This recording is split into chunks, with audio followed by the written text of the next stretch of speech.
আজকের ভিডিওতে আমি আপনাদের নিরামিষ বিরিয়ানি একটি সুস্বাদু রেসিপি শেয়ার করতে চলেছি। প্রথমে আমি সয়াবিনটা কিছুক্ষণ গরম জলে ভিজিয়ে রাখার পর ঠান্ডা জল দিয়ে ভালো করে ধুয়ে নেব। তারপর কড়াইয়ে তেল দিয়ে প্রথমে পনিরটাকে একটু হালকা আঁচে ভেজে নেব। তারপর ওই তেলে আলুগুলো একটু হলুদ আর নুন দিয়ে ভেজে নেব। তারপর একটি পাত্রে বাসমতি রাইস ভিজিয়ে কিছুক্ষণ রেখে দেব। এবার গাজরটাকে আমি পেঁয়াজের পরিবর্তে ইউজ করব। প্রথমে গাজরটাকে কেটে হালকা নুন, হলুদ, লঙ্কা গুঁড়ো, ধনে গুঁড়ো আর জিরে গুঁড়ো দিয়ে হালকা ম্যারিনেট করে নেব। তারপর তেলে ভালোভাবে বেরেস্তার মতো ভেজে লাল লাল হয়ে আসলে তুলে একটা বাটিতে টিস্যু পেপারের উপর রেখে দেব।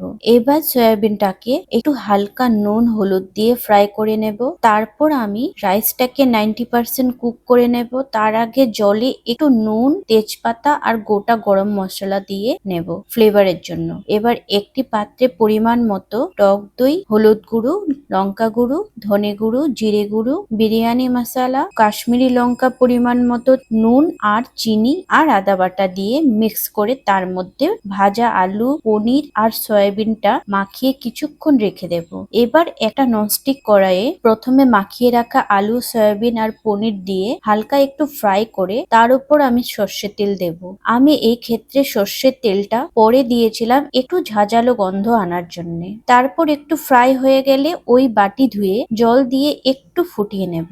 নেক্সট আমি একটি পাত্রে পরিমাণ মতো দুধ, কেসের, একটু আতর আর কেওড়া জল দিয়ে রাখবো। তারপর এবার ফাইনালি বিরিয়ানি দম দেওয়ার জন্য ওই কড়াইয়ে 90% বয়েলড রাইস এড করব। তার উপর বাকি আলু সয়াবিনের মিক্সচারটা দিয়ে তার উপর হালকা বিরিয়ানি মশলা, ঘি, গাজর যেটা আমি বেরেস্তার মতো ভেজে রেখেছিলাম তা ছড়িয়ে দেব। তারপর দুধের মিশ্রণটা দেব। বাকি রাইসটা দিয়ে সেম প্রসেসে আগের মতো সবকিছু দিয়ে কড়াইয়ের লিডটা লাগিয়ে একটা তাওয়ার উপর বসিয়ে 15 মিনিট দম দিয়ে গ্যাস বন্ধ করে 10 মিনিট রেখে দেব। তারপর রেডি টু সার্ভ। আমার এই পিওর ভেজ বিরিয়ানির রেসিপিটা আপনারা একবার বানিয়ে অবশ্যই খেয়ে যদি ভালো লাগে তো আমাকে কমেন্টের মাধ্যমে জানাবেন।